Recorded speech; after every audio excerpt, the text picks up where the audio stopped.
Sampurasun, salam sehat sejahtera, salam rahayu ningrat, waluya jati manunggaling, Pasundan Nusantara. Berjumpa kembali dengan saya, Arya Duta, di Sawala TV Channel. Kisahnya di video ini masih melanjutkan kisah yang kemarin, yaitu siapa sih yang jadi imam di dalam rumah tangga kita ini, suami atau istri? Sekarang lanjutannya, yaitu hampir kebanyakan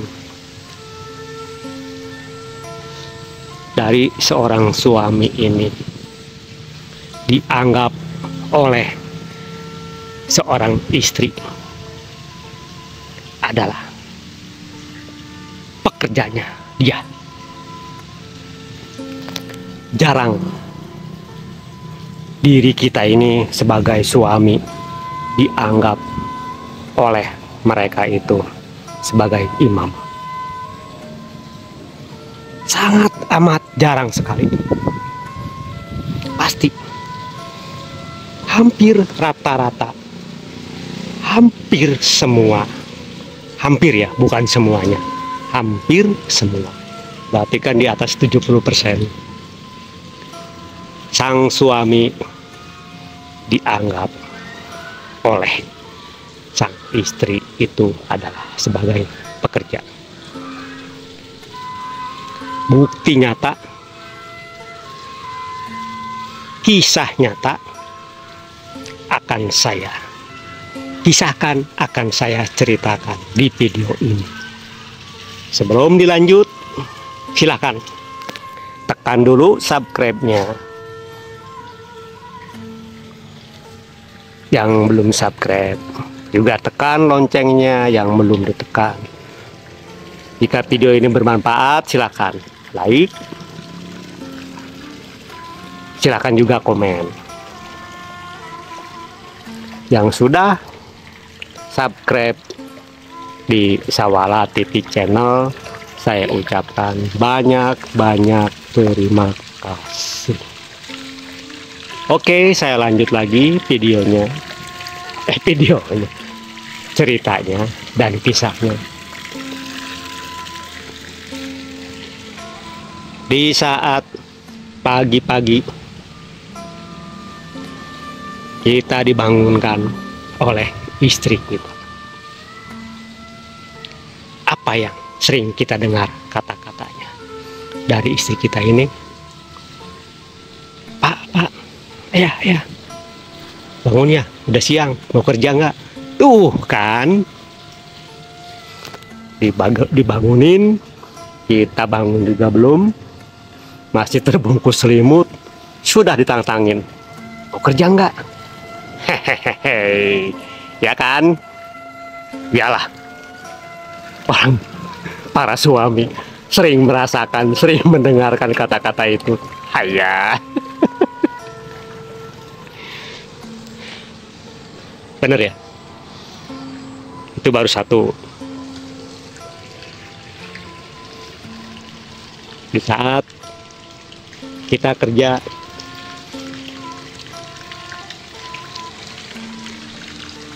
istri kita pun telepon.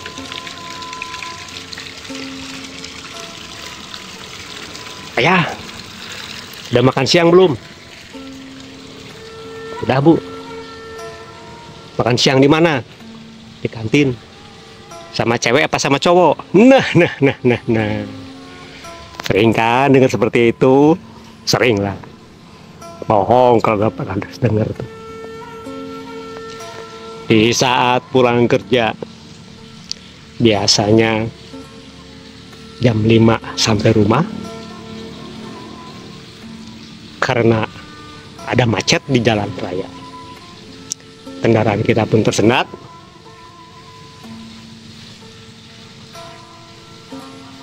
Ditelepon lagi sama istri kita. Ya, di mana? di jalan, matiin lagi HP-nya. Yang namanya macet kan kita stres, ditelepon lagi sama istri. Ya, di mana posisi? Di jalan. Kita matiin lagi. Apa yang terjadi? Istri kita semakin curiga. Sangat amat curiga sekali. Kenapa kok ditelepon dimatiin? Telepon dimatiin. Begitu nyampe rumah, 6:30 lewat.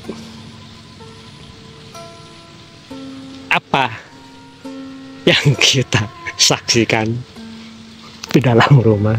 Apa yang kita rasakan? Baru begitu buka pintu, istri kita udah mencak-mencak. Mampir kemana dulu? Pulang kerja bukan langsung pulang, malah mampir-mampir, di telepon dimatiin. Kita jelasin di jalan macet.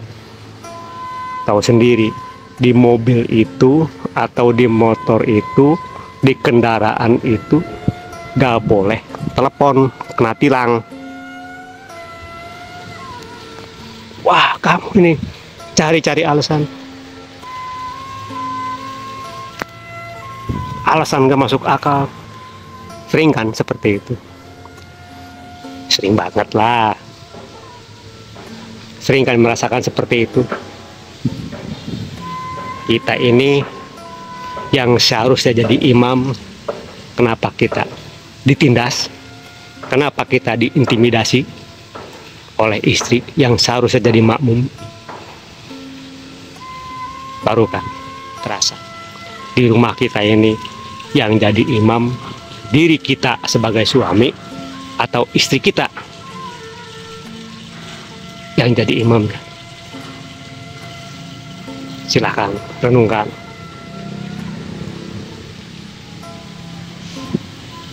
Bahkan diri kita pun bukan hanya ditindas, bukan hanya diintimidasi, tapi diri kita di otaknya para istri dianggapnya adalah pekerja.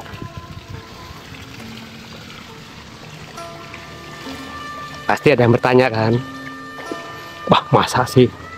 Ayo kita buktikan.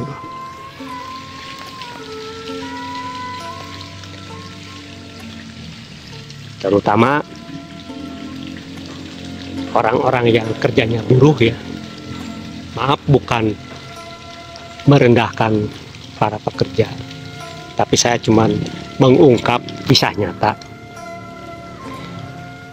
Hampir banyak yang mendapatkan upah mingguan, kadang-kadang ada yang 2 minggu sekali. Begitu kita dapat bayaran, pulang ke rumah, yang pertama kali ditanyakan oleh istri kita apa?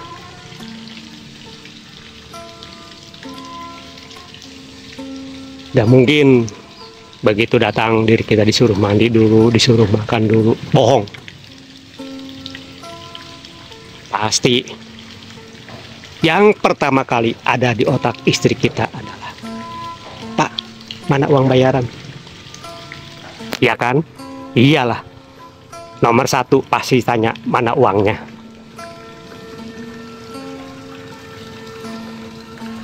Istri kita nggak pernah merasakan gimana perjalanan dari tempat kerja ke rumah, capeknya seperti apa, lelahnya seperti apa, sampai baju kita pun basah oleh keringat, nggak pernah akan diperhatikan.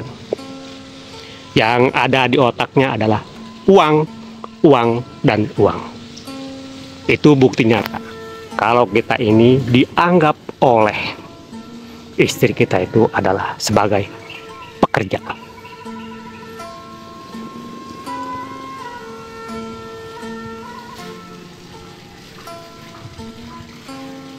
Kenapa dia? Kenyataan kan, kisah nyata, bukti nyata, bukan katanya lagi, tetapi diri kita sendirilah yang merasakan teramat sangat sering sekali diri kita ini merasakan hal seperti itu.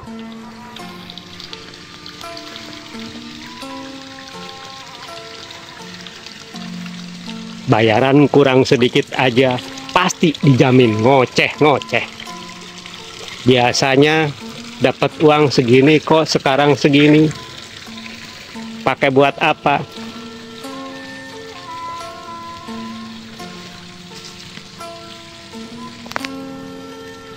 Ya kan?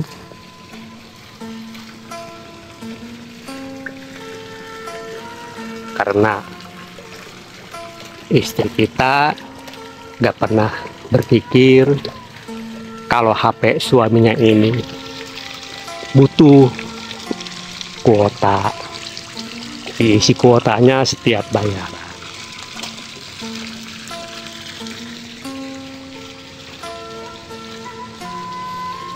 Istri kita pun gak pernah merhatiin kita pinjam uang ke temen. Di saat uang kita habis, uang sangu, pinjem dong buat beli udut sama kopi. Enggak kan? Teman kita begitu bayaran kan nunggu diganti pinjamannya. Pastilah uang kita berkurang bayarannya. Pasti juga ditanyain sama istri kita, kenapa kurang? Kok kurangnya segini? Kemarin dapatnya segitu. Pakai buat mana? Tambah panjang. Awas kalau dikasihin uangnya ke janda muda. Kan?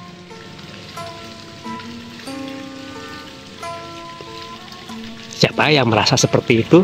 Ya silakan komen. Pasti banyak lah yang merasakan seperti itu. Berarti benar, diri kita ini tidak akan pernah dianggap imam oleh istri kita, karena sang penguasa di rumah tangga kita adalah istri kita. Kita dipaksa, kita dituntut untuk jadi makmumnya dia. Kita dipaksa, kita dituntut untuk mengakui bahwa istri kita ini adalah pemimpin kita.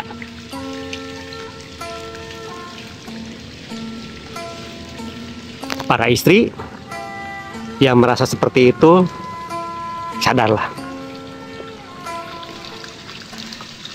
Karena para istri tidak akan sanggup menjadi imam di dunia. Karena di akhirat akan dituntut oleh Tuhan. Karena sudah menyalahi kodratnya sebagai makmum.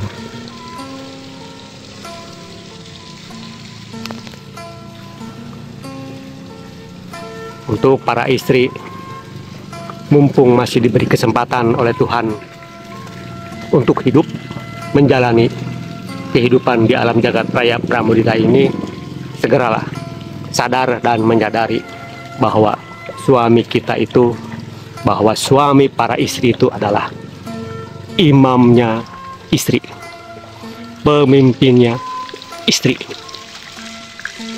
penuntunnya istri.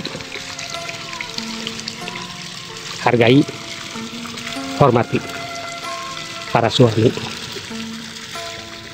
Sebelum para suaminya, ada wanita yang lebih menghormati suami.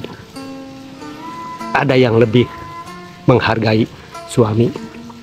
Ada yang lebih menghormati suami. Bahaya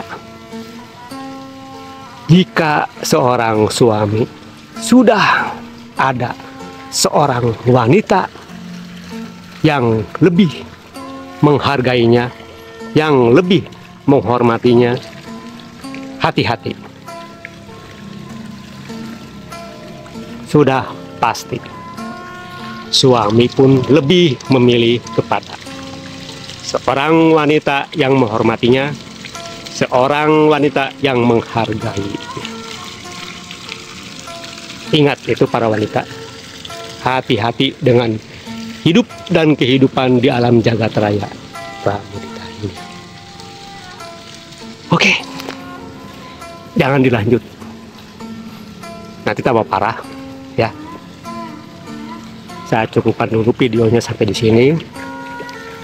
Saya hanya bisa berucap, semoga kita semua senantiasa dikaruniai oleh Tuhan yang Maha Segala-galanya, yaitu kekuatan, kesanggupan, dan kemampuan untuk menjalani hidup dan kehidupan di alam jagat raya Pramudica ini, untuk selalu dan saling menghormati, menghargai. Salam sehat sejahtera, salam Rahayu Ningrat Waluya Jati, Manunggaling Pasundan Nusantara. Rahayu, Rahayu, Rahayu, Sampurasun.